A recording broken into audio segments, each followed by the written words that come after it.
Hello दोस्तों, कैसे हैं आप सब। दोस्तों, इस महामारी के दौर में आज हर एक इंसान के मन में मौत ने काफी हद तक गहरा प्रभाव छोड़ा है। दोस्तों, और तो और 21वीं सदी के इस भाग दौड़ भरी जिंदगी में जहां एक तरफ हर एक व्यक्ति अंधाधुंध काम के पीछे भाग रहा है, जिसमें प्रीमैच्योर एजिंग और अकाल मृत्यु जैसी चीजें काफी कॉमन होती जा रही हैं, वहीं दूसरी तरफ कुछ अमीर लोग जैसे मिलियनियर और बिलियनियर बनने के लिए ऐसे तकनीकों में अपने पैसे लगा रहे हैं जो उन्हें अमर बना सकती है। आज तकनीक ने हर क्षेत्र में तरक्की की है, जैसे डीएनए को फिर से तैयार करने से लेकर छपाई के अंगों तक। आपको ये जानकर आश्चर्य होगा कि सिलिकॉन वैली के कुछ सबसे सफल और धनी लोग लंबे समय तक जीने के रहस्य की खोजने की उम्मीद के साथ जैव चिकित्सा अनुसंधान और ऐसी कई नई तकनीकों में इन्वेस्ट कर रहे हैं। अरे दोस्तों, चौंकिए नहीं। आज जिस गति से विज्ञान और तकनीक चल रही है, आने वाले सालों में ये भी मुमकिन हो जाएगा। और यही नहीं दोस्तों, दुनिया के कई बड़ी बड़ी कंपनीज इस पर काम भी कर रही है।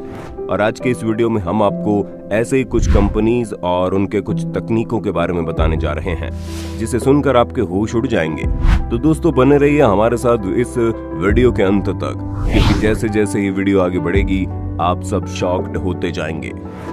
पर दोस्तों, विज्ञान के इस अनूठे कई अन्य तरीकों को जानने के लिए आपको एक छोटा सा काम करना होगा। वीडियो के नीचे आपको एक लाल कलर का सब्सक्राइब बटन दिख रहा होगा, उसे प्रेस करके हमारे चैनल को सब्सक्राइब कर नोटिफिकेशन बेल को ऑन कर लें, ताकि इस तरह की और भी रहस्यमय वीडियोस को आप सबसे पहले देख पाएं।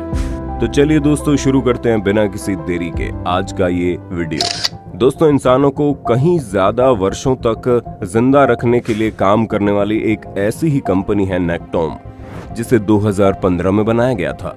ये कंपनी ब्रेन प्रिजर्वेशन तकनीक पर काम करती है, जहां एक व्यक्ति के ब्रेन टिश्यू को ग्लास में बदला जाता है और फिर उसके ब्रेन को विज्ञानी तकनीक की मदद से स्कैन कर डिजिटल एनालॉग में अपलोड कर प्रिजर्व कर लिया जाता है।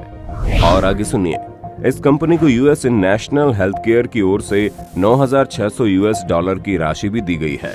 ये कंपनी अभी इंसानों के ब्रेन प्रिजर्वेशन के लिए $10,000 चार्ज करती है। दोस्तों, ऐसी एक और कंपनी है क्रायोजेनिक्स, जिसे मशहूर अमेरिकी डायरेक्टर वॉल्ट डिज्नी ने फंड किया है। इस कंपनी में एक इंसान की बॉडी को लिक्विड नाइट्रोजन गैस के हाई टेम्परेचर के एक चैम्बर में प्रिजर्व करके रखा जाता है, ताकि उसकी बॉडी सड़ने से बचे और जब फ्यूचर में मेडिकल साइंस और एडवांस हो जाएगा तो उस इंसान को वापस जिंदा किया जा सके। ऐसा हम नहीं कह रहे, बल्कि उस रिसर्च कंपनी के वैज्ञानिकों का दावा है। और यही नहीं, बल्कि इसी तकनीक पर एल्कोर नामक एक और भी कंपनी काम कर रही है, जहां केवल एक इंसान के ब्रेन को प्रिजर्व करके रखा जा सकता है, जिसकी कीमत $80,000 मिलियन है। और पूरे बॉडी को प्रिजर्व करने के लिए $200,000 मिलियन की कीमत लगती है। और तो और इस कंपनी में अभी 182 लोगों ने इस तकनीक का लाभ उठा लिया है। इस कंपनी के इस तकनीक में कई बड़े बड़े नाम, जैसे रिचर्ड जोन्स, जो कि एक विख्यात हॉलीवुड एक्टर, डायरेक्टर और राइटर है, उन्होंने $50,000 के इन्वेस्टमेंट्स भी किए हैं। और अब तक एल्कोर में $1.65 मिलियन की बड़ी रकम इन्वेस्ट हो चुकी है। बात तो यहीं तक नहीं, बल्कि आगे सुनिए, एक और ऐसा ही बड़ा नाम है टेड विलियम्स, जो एक विख्यात बेसबॉल प्लेयर है। वे एल्कोर में 2002 से अपने बेटे जॉन हेनरी विलियम्स के साथ है। इसी तरह माइक्रोसॉफ्ट के को फाउंडर पॉल एलन ने सेल साइंस के लिए एलन इंस्टीट्यूट की स्थापना के लिए $100 मिलियन का दान दे दिया, जबकि इस रिसर्च की संभावना के सच होने की अभी कोई गारंटी नहीं है। हालांकि इससे संबंधित विशेष रूप से एंटी एजिंग रिसर्च पर ध्यान केंद्रित नहीं किया गया है। ये इंसानी टिश्यू के विज्ञान को समझने का काम है, जो बीमारी और उम्र बढ़ने से लड़ने में मदद कर सकता है। दोस्तों, आप सब ने हॉलीवुड की मैट्रिक्स और ट्रांससेंडेंस जैसी फिल्मों में देखा होगा कि कैसे एक इंसानी चेतना एक रोबोट या एंड्रॉइड डिवाइस में सेव हो जाती है। ठीक उसी तरह वैज्ञानिक इयान पियर्सन का ये मानना है कि साल 2060 तक इंसानी सद्बुद्धि को डिजिटली स्टोर करके रख पाना मुमकिन हो जाएगा।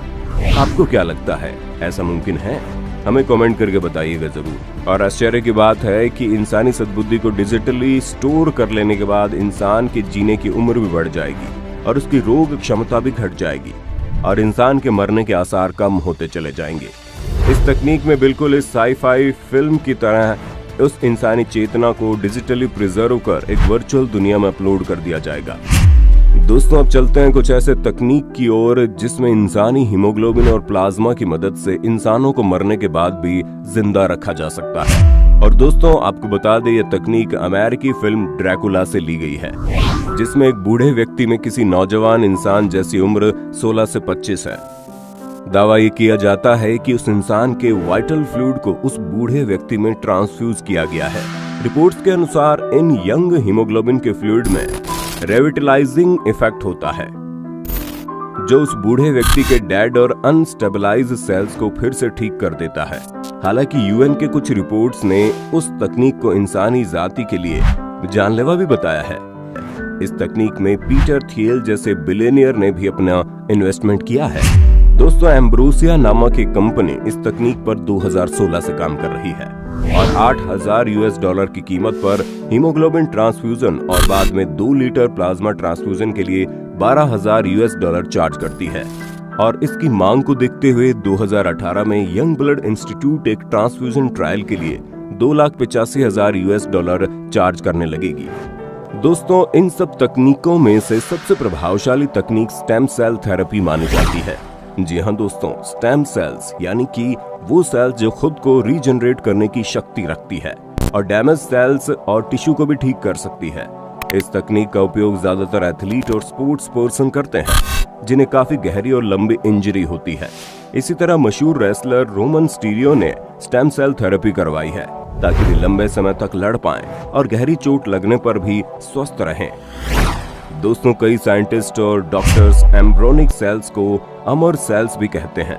यूएस में इस थेरेपी की कीमत $5,000 से $50,000 तक चार्ज की जाती है और जॉइंट इंजेक्शंस की कीमत $10,000 से $1,00,000 तक। यही नहीं दोस्तों, यूएस में एक मशहूर थेरेपी और भी है जिसे प्लेटलेट रिच प्लाज्मा, जिसे पीआरपी थेरेपी के नाम से भी जाना जाता है। इस थेरेपी में एक पेशेंट की खुद के प्लेटलेट और प्लाज्मा की मदद से उसके डैमेज सेल्स को ठीक किया जाता है, जिसकी कीमत $500 होती है। दोस्तों स्टेम सेल थेरेपी के इन महंगे दामों के पीछे इस तकनीक का बिजनेस स्पेशलाइज्ड होना जरूरी है, क्योंकि किसी देश के लाइफ इंश्योरेंस कंपनी इस तकनीक को अपने कंधों पर नहीं ले सकती। इसलिए एक इंसान को इस तकनीक का लाभ उठाने के लिए पूरा खर्च अपनी जेब से ही देना पड़ता है।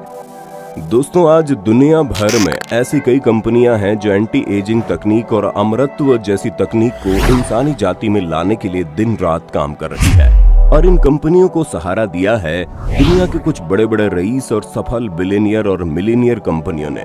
ऐसी एक कंपनी है कैलिको, जिसकी खोज 2013 में हुई थी। उसे गूगल और अल्फाबेट जैसी कंपनियों के द्वारा बैकअप भी मिला है।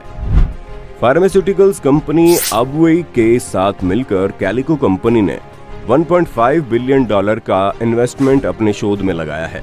इसी तरह 2011 में भी यूनिटी बायोटेक्नोलॉजी कंपनी बनी, जिसके इन्वेस्टर्स हैं अमेजन के फाउंडर जेफ बेजोस और पेपाल के को फाउंडर पीटर थियल, जिन्होंने मिलकर $300 मिलियन की इन्वेस्टमेंट यूनिटी बायोटेक्नोलॉजी कंपनी के शोध में की। इसी तरह लैरी एलिसन जो ओरेकल के फाउंडर हैं, वे भी ऐसी तकनीकों पर हर साल $45 की इन्वेस्टमेंट करते हैं। दोस्तों ऐसे ही बुलेट प्रूफ के खोज करने वाले डेविड एस्प्रे ने यह अनुमान लगाया है कि वे 182 साल तक जिएंगे और इसके लिए वे कई आधुनिक बायोहैक तकनीक में इन्वेस्ट कर रहे हैं, जिसमें उनके रशियन ड्रग्स शामिल हैं, जिसकी कीमत $1200 है और एक टाइम पे वे एक दिन में 150 सप्लीमेंट लेते थे। वे अपनी जिंदगी को बढ़ाने के लिए एक लाइफ लॉन्ग मिशन पर हैं और इसके लिए उन्होंने अपने घर में ही एक हाईटेक एटमॉस्फेरिक अल्फा लैब का निर्माण किया है, जिसमें एक सुपर चार्ज्ड सेल से बना एक चैम्बर है, जिसके अंदर एयर प्रेशर पूरे तरीके से बदल जाता है। इस पूरी लैब के निर्माण में उन्होंने $700 खर्च कर दिए और उन्होंने $1 मिलियन इन्वेस्टमेंट अपने अमरत्व के शौक में भी लगा चुके हैं। पर दोस्तों मेडिकल साइंस का ये मानना है कि ऐसी तकनीकें एंटी एजिंग को तो रोक सकती हैं, परंतु इससे जवान लोगों के अस्तित्व को काफी खतरा है, क्योंकि अगर एक व्यक्ति काफी सालों तक जिंदा रहेगा तो दुनिया में काम करने वाले यंग लोगों की संख्या काफी घट जाएगी। बायोलॉजिस्ट जियो इंजीनियर ओबेरे दे ग्रे का ये मानना है कि एक इंसान 1000 तक जी सकता है और उनके हिसाब से एजिंग एक बीमारी होती है। वे सेल्स रिसर्च फाउंडेशन के को फाउंडर भी हैं, जिसमें वो रीजनरेटिव मेडिसिन पर रिसर्च करते हैं, जिससे किसी इंसान की एजिंग रुक सकती है। उन्हें हाल ही में $16 मिलियन के इंसेंटिव्स भी मिले हैं, जिसमें उन्होंने $13 मिलियन अपने इस खोज में इन्वेस्ट कर दिए। फेसबुक के संस्थापक मार्क जुकरबर्ग और उनकी पत्नी प्रिसिला चान, गूगल के को फाउंडर सेर्गेई ब्रिन और उनकी पूर्व पत्नी एनी वोजुस्की, जो ब्रेक थ्रू पुरस्कार के संस्थापक भी हैं, जो वैज्ञानिकों को $3 मिलियन का पुरस्कार देता है, जो मानव जीवन का विस्तार करने के लिए नए तरीके खोजते हैं। दोस्तों, लोग जवान और जिंदा रहने के लिए अभी से ही लाखों करोड़ों खर्च करते हैं, जबकि रिसर्च सक्सेस की होगी इसकी अभी कोई गारंटी नहीं है। नैपस्टर के सह संस्थापक और फेसबुक के पहले अध्यक्ष सीन पार्कर का मानना है कि जीवन के विस्तार करने वाली तकनीकों में निवेश करना बहुत ही व्यक्तिगत है। वही वॉशिंगटन पोस्ट की एक रिपोर्ट के अनुसार पार्कर जानलेवा खाद्य एलर्जी से पीड़ित हैं और उनके ऐसे रिश्तेदार हैं जो ऑटोइम्यून बीमारियों से पीड़ित हैं, और इसलिए इन 34 वर्षीय बिलियनियर ने एलर्जी के इलाज और कैंसर अनुसंधान के लिए लाखों का भी दान दिया है। दोस्तों, इन सभी तकनीक एक नॉर्मल कॉस्मेटिक थेरेपी और एक नॉर्मल प्लास्टिक सर्जरी जैसी मेडिकल प्रैक्टिस से काफी हद तक परे है, और हम इंसानों ने जब से इस धरती पर जन्म लिया है, हम अमरत्व और मौत जैसी चीजों को लेकर काफी भयभीत भी रहे हैं। तो दोस्तों, आपको क्या लगता है, ऐसे तकनीकों के आने से हम और आप क्या लंबी और बेहतर जिंदगी जी पाएंगे? आप इन तकनीक और एंटी एजिंग एवं अमरत्व के बारे में क्या सोच रखते हैं? हमें नीचे कमेंट बॉक्स में बताइए। और क्या आपको लगता है आने वाले सालों में हम इंसानी जाति को इस अनोखे तकनीक से अमर बना सकते हैं? और हाँ दोस्तों, इस वीडियो को अपने दोस्तों और परिवार वालों के साथ जरूर शेयर करना, ताकि वे भी इन आधुनिक और अनोखे अमरत्व के तरीकों के बारे में जान पाएं। धन्यवाद।